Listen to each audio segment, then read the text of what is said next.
In this segment, we cover one of the earliest applications of Huffman encoding, which is the transmission of scanned printed material over telephone lines, which is referred to as the facsimile or fax application. The printed text to be transmitted is first scanned and converted into a binary image. Since these zeros and ones representing the text are not randomly scattered over the image, but instead have structure, this structure is exploited. The structure results in a number of consecutive zeros or ones in a row, so-called runs, to be encoded instead of the individual zeros and ones. This results in the so-called run length encoding. It is a demonstration of a theme that will appear in various forms over these 3 weeks we cover compression. Some of the ingenuity in existing algorithms and standards comes from this reinvention of the symbols of the source.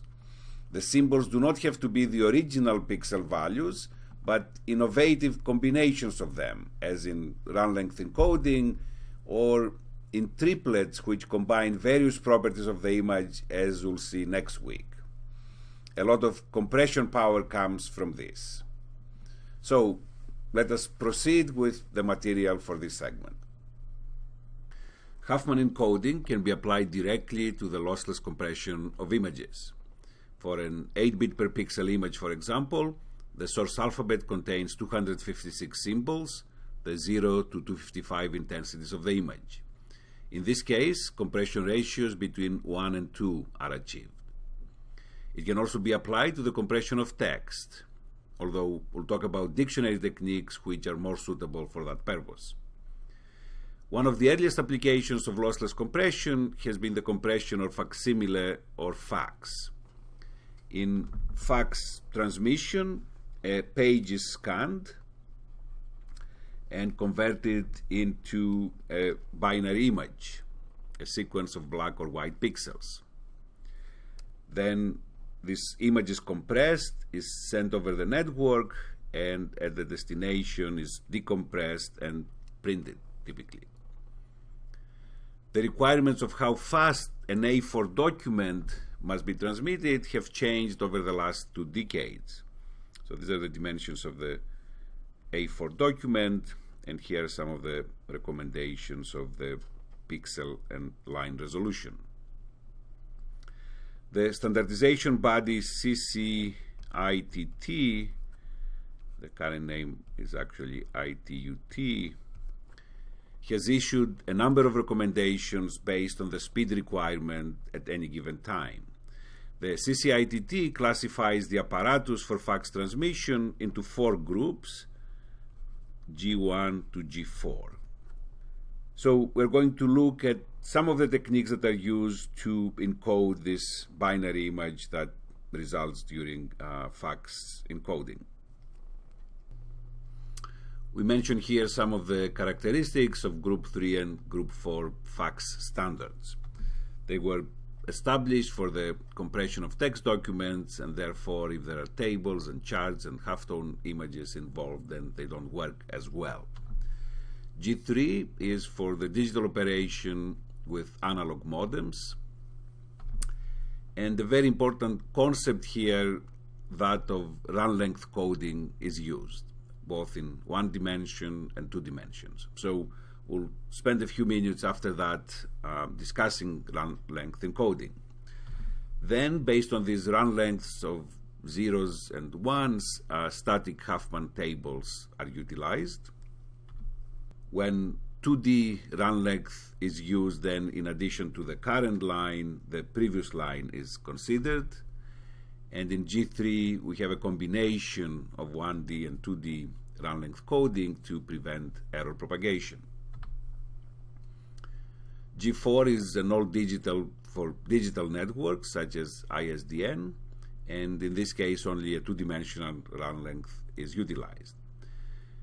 So we will look into run length and then show some static Huffman tables that are utilized in these fax standards. Run length coding is a rather straightforward concept.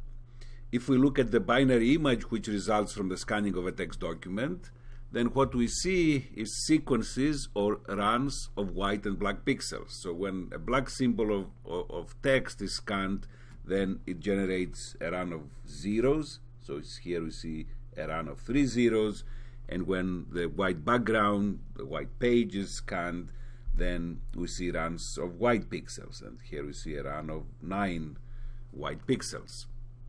So the very basic idea is that instead of encoding zeros and ones, black and white pixels, directly, instead we encode the runs. How many black pixels I have in a row, how many white pixels do we have in a row. So these become now the symbols of the source. And this is a concept that we'll be encountering over and over again when we talk here about compression. So we don't have to stick to a source that generates 0 and 1s, but now we have this new source that emits runs of zeros and runs of 1s. A two-state Markov model shown here gives rise to run length coding. The states SW and SB correspond to, like SW for example corresponds to the case where the pixel that has just been encoded is a white pixel, and similarly for SB. The transition probabilities and the probabilities of being in each state completely specify this model. So for fax images, these probabilities are not uniform, but they're instead skewed, which means that once a pixel takes a particular color, black or white, then it's highly likely that the following pixel will also be of the same color. So therefore, instead of encoding each color separately, we encode the runs. We can actually compute the entropy of this two-state Markov model as the probability of being in state white times the entropy of the white state plus SB HSB. So knowing the transition probabilities, again, this is the transition probability of going to the black state or having a black pixel given that the previous pixel was white.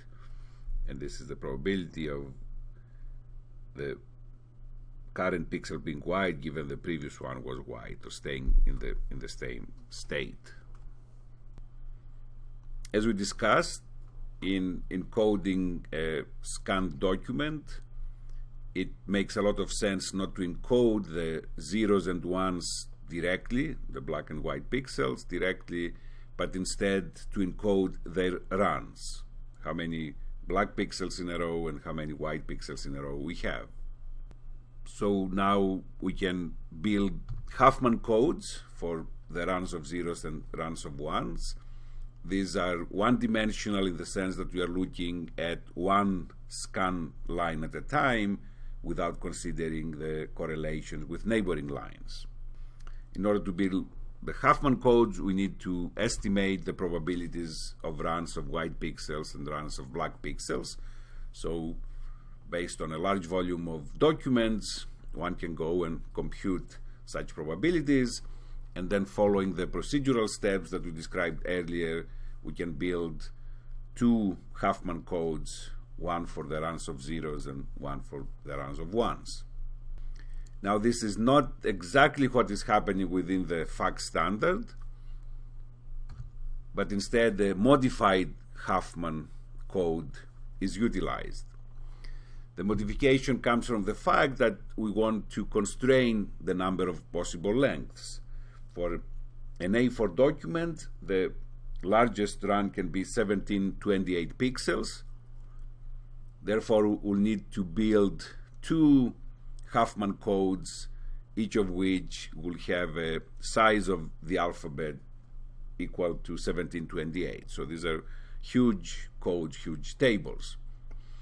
So to address this issue, the run length is computed modulo 64. So RL is the run length of zeros or ones, black or white pixels, and it's here decomposed at a multiple of 64 plus t.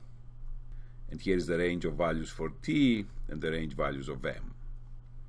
So with this modulo 64 decomposition, we build one Huffman table for m, and these are called the makeup codes, and one Huffman table for t, and these are called the terminating codes. So we have 2 codes per color, therefore 4 such codes in total. As I already mentioned, for an A4 size document, this is the maximum length of pixels or of a run. But if we want to deal with wider documents, then the standard provides optional codes to be able to do so. So here are the Huffman codes used by both G3 and G4 standards. I'm not sure if you're able to read the letters and numbers clearly, they're rather small. These codes are present in any fax machine that is compliant to these standards. Clearly, the codes are needed for both encoding and decoding a scanned document. Recall that the encoding of the run length is done modulo 64, so RL equals 64 times m plus t. So here are the terminating codes.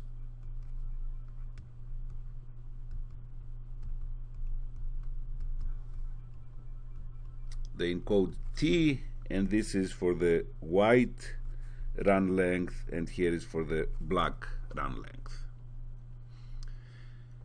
As one would expect, the probabilities of the various runs differ. So runs of 2 and 3 black pixels here occur frequently, right? The smaller the code word, the higher the probability of the symbol. Similarly, runs here of 2 to 7 white pixels are frequently encountered. They have small code words. Here you see the makeup codes. So these codes encode the multiples of 64. Actually, I joke sometimes when I teach this class here at Northwestern and tell the students that they have to memorize these codes in order to be able to find out their grade in the class. We see here that we have runs of 0 white pixels and runs of 0 black pixels. And the question is, why do we need to indicate 0 runs? One reason for the 0 white runs is that the first run in the line is always a white run. So if the first pixel in a line is a black pixel, then we have first to encode a 0 white run and then the runs of the black pixels. Also, after a makeup code is used, we expect to receive a termination code. So if we have a run that is exactly an integer multiple of 64, then t equals 0, and therefore we need a code word for that. You also notice that there is an end of line code here for both the white runs and the black runs, and this is needed to synchronize the operation of the decoder with that of the encoder. So here we have a run of 64, therefore m equals 1, the first line. Then in this particular table we go to m equals 40. So 40 times 64 equals 2560, shown here. And 27 corresponds to 1728. So m equals 27 here. So let's say now we want to encode a run length of, let's say, 12 white pixels. Then since 12 is less than 64, we're looking at the terminating code here. So 12 white pixels corresponds here. So this is the code word for this particular symbol, the run of 12 white pixels. if as another example we have a run length of, let's say, 140 black pixels, this is greater than the 64, and 140 is equal to 2 times 64 plus 12. So 2 times 64, this is 128. So we go to the makeup code, and this is the black run length, so 128. So the code word is this long one. I could have chosen a simpler one, I guess. 1 2 3 4 1 1 0 1 1 2 3, and then here's kind of the residual, so I need the terminating code. So this is, we go now to the other table, so this is the code for 12, a run of 12 black pixels. So to this we add that code, which is 0 0 0 0 1 1 1. So this is the code that is used for a run of 140 black pixels. In two-dimensional codes, instead of reporting the run lengths, which in terms of our Markov model is the length of the time we remain in one state, we report instead the transition times when we move from one state to another state. So if we look at this figure, we can encode it in two ways. The one is the one we just described in previous slides. So if we're to encode the first row,